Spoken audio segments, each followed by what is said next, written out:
Est-ce que c'est la fin pour Gala Games? Et même plus que ça, est-ce que c'est la fin de nos rêves illusoires sur le marché du monde du jeu vidéo blockchain? C'est ce qu'on va voir ensemble. La vidéo sera très négative aujourd'hui, et tant mieux puisque vous l'avez vu, le marché reprend des couleurs, tout explose, c'est la fête, mais redescendons un petit peu, gardons les pieds sur terre et rappelons-nous que ce marché dans son ensemble, que ce soit pour les cryptos, les NFT ou les jeux blockchain, c'est 90% du bullshit, c'est 90% juste du marketing. Les gens sont là pour l'argent, pour lever des fonds et ensuite partir vers de nouveaux horizons. Hier, on a parlé de l'échec du airdrop de Hamster Combat et de la tendance Tap to Earn sur Telegram. Également aussi l'échec du mint de Ultra par rapport à son FPS. Des échecs, il y en a plein. Aujourd'hui, c'est Gala Games. Demain, qu'est-ce que ce sera? La vérité sur le monde du jeu vidéo blockchain, c'est maintenant, mais juste avant. Le partenaire de la vidéo du jour, c'est la plateforme de crypto-monnaie partenaire de Antoine Dupont. Rien que ça. J'ai nommé donc Bitpanda. Alors vous le savez, la régulation actuellement, c'est compliqué, notamment la régulation française et européenne. Ça rigole pas en fait, simplement. On se rappelle bien sûr de l'affaire avec Bybit qui a refusé donc tous les Français dernièrement. Du coup, c'est très important d'utiliser des plateformes, des prestataires de services pour les cryptos qui sont ce qu'on appelle enregistrés PSAN, donc conformes à la régulation française.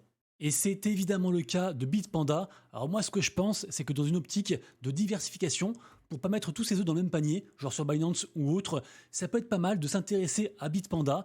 Je le précise tout de même, bien sûr, vous le savez, ce n'est en rien un conseil en investissement et je vous invite bien sûr à faire vos propres recherches. Vous retrouverez bien sûr le lien officiel de Bitpanda en description et en commentaire épinglé. Sachez aussi qu'actuellement, il y a un bonus de 50 € à débloquer, sans frais de dépôt et de retrait, donc ça forcément, ça fait plaisir. Pour l'historique, Bitpanda, ça existe depuis 2014, la plateforme est basée en Autriche. Actuellement, ils ont plus de 5 millions d'utilisateurs, il y a plus de 3000 actifs sur la plateforme Bitpanda, dont plus de 400 cryptos, donc beaucoup de choses, mais aussi bien sûr des ETF, des actions, des matières premières, pas mal de choses. Allez y faire un tour. Le mot d'ordre de Bitpanda, c'est simplement en fait de proposer des produits financiers simples et faciles à utiliser. En plus de ça, vous avez un rendement de 3,5% sur vos euros non investis et qui restent sur la plateforme. Donc ça, c'est plutôt cool aussi. Vous retrouverez bien sûr sur Bitpanda tous les outils classiques pour l'achat et la revente de vos cryptos, plus certains entre guillemets outils exclusifs. C'est le cas par exemple de leur feature qui s'appelle Limit Order, qui permet entre autres d'automatiser ses stop loss et de mettre en place un autopilotage pour vos cryptos. Je vous le redis, plateforme de crypto-monnaie PSAN, aucun frais de dépôt, 50 € de bonus, on peut se lancer en quelques minutes, donc pourquoi pas l'essayer, lien en description. Ensuite, et comme à l'accoutumée, le petit récap très rapide du marché NFT. Un marché NFT plutôt rouge aujourd'hui, mais bon, rien d'anormal après la récente hausse, c'est normal de retracer un petit peu. Le market cap global est toujours aux alentours des 72 milliards, des volumes légèrement en baisse, une très jolie vente, un CryptoPunks qui a été vendu à 127 000 $. C'est le NFT que vous voyez juste ici, avec les lunettes. Et d'ailleurs, je trouve qu'actuellement, on a quand même beaucoup de NFT, on va dire plus rares que la moyenne, qui se font acheter par des baleines. Donc ça montre un regain, on va dire, d'attention par rapport à ce marché NFT, même si je le répète, on est encore très early. Là, ça remonte un petit peu, mais par rapport à ce qu'on a connu au précédent cycle, c'est encore que dalle. Là, l'attention est focus vraiment sur les mêmes coins. Les NFT, c'est pas du tout ça. Et donc je me dis que quand les nouveaux arrivants vont arriver justement, et ben en fait le marché NFT pourrait en bénéficier parce que pour l'instant on est un petit peu entre nous dans ce marché et donc aussi pareil, s'il se passe une dinguerie, en bien ou en mal, ça peut beaucoup bouger, donc pareil, faites attention à vous. Ensuite, et puisque c'est une vidéo, on va dire négative, qu'est-ce que vous pensez de ça? Je vous le rappelle, la collection NFT des Gods a fait un gros changement. Ils ont supprimé tout leur réseau pour faire juste un canal Telegram et ensuite ils ont permis à tous leurs assets crypto et NFT de pouvoir être burn, de pouvoir être échangés en fait contre une seule crypto, la crypto des Gods que vous avez actuellement à l'écran, transformant donc le projet, on va dire, en un même coin. Sur le coup, il y a tout l'écosystème des Gods qui avait performé entre 20 et plus 30%. Et là, en fait, c'est la débandade. Le token est en train de s'écrouler. On est à 0,0042 $. Les collections NFT, forcément, vu qu'elles équivalent à un nombre de tokens des gods, se sont aussi écroulées. On est sur un moins 30% sur la semaine et encore plus, je crois, sur les 14 derniers jours. Bref, est-ce que vous y croyez encore? Est-ce que vous pensez que la même conisation d'une collection NFT peut être le salut justement du marché NFT, puisque on le sait, il y a un vrai engouement pour les mêmes coins. Donc on se dit que finalement, mêler un petit peu les deux, ça peut être cool. Des Gods, c'était le premier exemple. On imaginait que si ça réussisse, forcément en fait des collections suivent, mais là en fait on se demande si c'est pas un échec, on se demande si c'est pas une grosse erreur, cette collection qui était iconique est en train de s'enfondrer dans les méandres de son propre token. Donc voilà, qu'est-ce que vous en pensez? Je ne sais pas. En tout cas, ça reste bien sûr une collection à suivre, un écosystème à suivre, mais pour le moment, soyons clairs, ce n'est pas ça qui va faire venir des gens côté NFT. Je précise tout de même, et c'est valable pour tous les projets, que là où certaines personnes voient du FUD et du découragement, d'autres y voient une opportunité, et peut-être que c'est un bon moment pour entrer sur ces projets. Gala Games, on va en parler, des Gods ou autres, ça c'est vraiment que à vous de voir. Personne d'autre que vous ne connaît votre propre profil, à savoir donc votre profil d'investisseur, votre risque management, votre bankroll, etc. Donc vraiment c'est juste votre décision, et puis après il faut l'assumer. Parlons donc de Gala Games, mais juste avant, une lueur d'espoir peut-être, puisque vous le savez, moi je suis un crypto convaincu, enfin plutôt un crypto gamer convaincu, et je pense vraiment que la blockchain va révolutionner le monde du jeu vidéo, et que dans quelques années, on dira plus jeu blockchain, jeu NFT, on dira juste jeu. Ici, un autre exemple, on a une loi qui vient de passer en Californie qui va obliger les magasins à nous rappeler qu'on ne possède pas nos produits digitaux qu'on achète, genre les films, les jeux vidéo, les musiques, etc. C'est déjà le cas, mais du coup ce sera encore plus clair. Et vraiment pour moi, s'il y avait un seul point positif à retenir de la blockchain, un seul avantage, ce serait celui-ci, la réappropriation de nos données, donc à savoir dans le jeu vidéo, mais aussi partout. Le fait en fait de pouvoir reposséder les actifs qu'on possède virtuellement, pour moi c'est un game changer, et bien sûr aussi après appliquer la gouvernance, etc.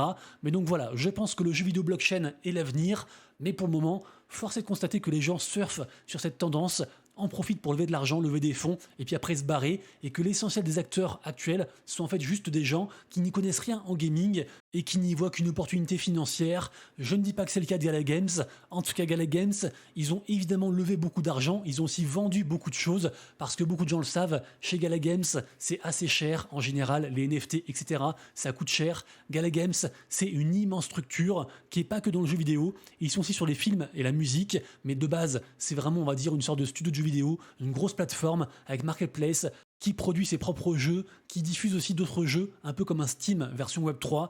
Ils ont aussi bien sûr leur propre crypto, ils ont aussi leur propre blockchain, bref, c'est un immense truc.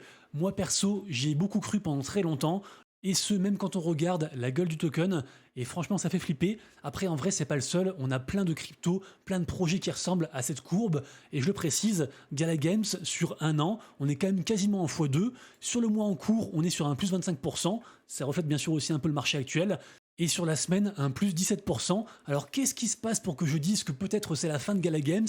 En fait, ça fait un petit peu écho à ce que je disais il y a déjà quasiment un an, dans deux vidéos distinctes. Celle-ci, par rapport au gros drama avec ses fondateurs. Il faut savoir que les fondateurs de Gala Games sont entre guillemets en guerre, parce que chacun accuse l'autre d'avoir volé des fonds. C'est un peu compliqué. Il y a eu pas mal de débords judiciaires et c'est encore en cours pour la plupart. Ils ont également aussi viré le président de Gala Games qui était là pendant je crois plus de 4 ans, qui était un des premiers mecs, donc Bitbender, Jason Brinks, je crois de son nom. Également aussi il y a eu quelques hacks, également aussi un gros drama avec un de leurs jeux principaux qui s'appelle Spider Tanks. Bref, il s'est passé beaucoup de choses, on va dire négatives, dans l'écosystème Gala Games et malgré tout, les gens ont continué à y croire ou alors ils n'ont tout simplement pas réussi à lâcher leur bague. Et même si on peut très bien imaginer qu'un token soit manipulable et soit aussi racheté en fait par la team à base de millions, tout est possible. C'est peut-être aussi parce que des gens continuent à y croire que le token est dans le vert. Mais là, qu'est-ce qui s'est passé? Eh bien en fait, hier, on a eu un retournement de situation assez incroyable. Ce mec-là, donc la chaîne On-Chain Gaming, représenté par le créateur de contenu Jack, qu'on voit actuellement à l'écran, mais en fait ce mec a été engagé par Gala Games pendant des années pour faire du contenu, ça marchait de fou, il a promu plein de jeux, notamment bien sûr le jeu principal de Gala Games, Mirandus, un MMORPG fait donc par Gala Games directement, c'est vraiment leur plus gros projet côté gaming. Ce jeu qui a d'ailleurs fait des playtests il n'y a pas si longtemps que ça, avait pas mal déçu, parce qu'au final c'était un petit peu vide. Bref, ça reste donc leur gros projet, et donc Jack n'a pas arrêté de vanter les mérites de ce projet-ci, et donc hier est sortie cette vidéo-ci. Pourquoi j'ai finalement perdu foi dans Gala Games, et dans cette vidéo, il dénonce justement à la fois Gala Games, le fait qu'il était payé des milliers de dollars pour en fait chiller les projets Gala Games pendant des années, le fait qu'il y ait plein de soucis au sein de la structure Gala Games, et aussi bien sûr les gros problèmes liés au monde de l'industrie du jeu vidéo blockchain, À savoir, ce que je vous ai déjà dit dans la vidéo aujourd'hui, c'est qu'en fait, le monde du jeu vidéo blockchain, c'est quasiment une grosse façade. L'essentiel des acteurs, en fait, sont juste là pour l'argent, y compris bien sûr aussi les gamers. C'est aussi pour ça qu'il y a des faux gamers, des gens qui se forcent à jouer à des jeux juste pour gagner de l'argent. Le but du jeu, qu'est-ce que c'est? C'est de surfer et de jumper de projet en projet, de projet hypé en projet hypé. Les rois qui sait, ce sont d'une part les projets qui lèvent de l'argent et d'autre part les collab managers qui à chaque fois en fait se farcissent avec les whitelists, avec les rémunérations, etc. Et au final, entre guillemets, le consommateur, le gamer en fait, il galère à rentrer dans les différents projets hypés. Du coup, s'il n'y arrive pas, il achète au secondary market et au final, donc en fait, il apporte de l'argent et souvent aussi, des fois, il repart en négatif. Donc pour l'instant, le milieu n'est pas du tout sain, c'est très compliqué. Je pense qu'avec l'effervescence du bull run, franchement, ça va pas s'arranger. Donc quand on connaît un petit peu les clés et quand on a compris le schéma, on peut faire de l'argent. Mais si notre rêve, c'est de trouver en fait le jeu du futur côté blockchain qui va à la fois être génial à jouer, en plus nous rémunérer et en plus de ça être équitable pour tout le monde, bah, peut-être qu'il est temps en fait de rayer en fait ce truc, ce rêve de sa tête, malheureusement. En tout cas pour le moment, puisque je le répète, je pense vraiment que c'est l'avenir, mais peut-être que on va dire que l'adoption par rapport à la blockchain se fera plus avec des gros acteurs déjà présents côté Web 2 qui vont faire le pas côté Web 3 plutôt que l'inverse, un jeu Web 3 qui sera tellement incroyable qui va faire venir tout le monde côté Web 2. J'aimerais beaucoup avoir vos avis dans les commentaires, mais en tout cas, allez voir cette vidéo parce que vraiment, elle est super importante. Je vous remets aussi bien sûr le tweet que j'avais fait sur différents projets, on va dire, qu'on fait des gros échecs dernièrement. Je pense à Grapes, je pense aussi à Dimensional, qui avait carrément levé des millions de dollars côté Web3 pour ensuite partir côté Web2. Je pense aussi à Sugarton, qui s'est récemment affranchi des studios Zynga, alors que c'était ça le côté hypant en fait du projet. Je pense aussi bien sûr à des projets comme Midnight Society et de leur jeu Dead Drop, qui était à la base des projets du célèbre streamer, le Dr Disrespect. Au final aussi pareil, gros drama, j'en avais parlé. Le docteur a été évincé de son propre projet et au final la hype du projet est partie avec lui. Et d'ailleurs donc petite rumeur qui a été lancée par lui-même il y a quelques jours comme quoi il retournerait dans ce projet. Rumeur qui a été d'ailleurs directement démentie par le studio lui-même. Bref, il y a beaucoup de soucis. Aujourd'hui encore, un nouveau token gaming a été lancé du gros projet Dark Times, un gros projet backé par Animoca Brains, et au final, le token, toujours pareil, ça sort, ça s'écroule, et les derniers investisseurs l'ont dans l'os. Le schéma se répète encore et encore, inlassablement, avec tous les projets. Donc il faut le savoir, il faut en avoir conscience, ce qui bien sûr n'empêche pas de pouvoir faire de l'argent avec ces différents projets, juste il faut pouvoir être très early pour vraiment minimiser les risques. En tout cas moi c'est ce que j'essaie de faire. Et dans le cas contraire, je préfère laisser passer une occasion ou une opportunité que de rentrer trop tard. Et je suis ok de ne pas être dans tous les projets qui vont exploser. C'est pas grave parce que de toute façon, des projets qui vont exploser, il y en aura plein pendant ce bull run. Donc vraiment, faites attention à vous. Des opportunités pour gagner de l'argent, il y en aura plein. Mais des opportunités pour perdre votre argent, il y en aura encore plus. Et encore, je parle même pas des hacks. Parce que bien sûr, la base, c'est déjà d'être bien sécurisé. Pour ceux que ça intéresse, je vous rappelle que j'ai fait une vidéo sur 3 choses gratuites à faire et à mettre en place dès maintenant pour se sécuriser, à la fois côté crypto et côté NFT, donc n'hésitez pas à aller la voir.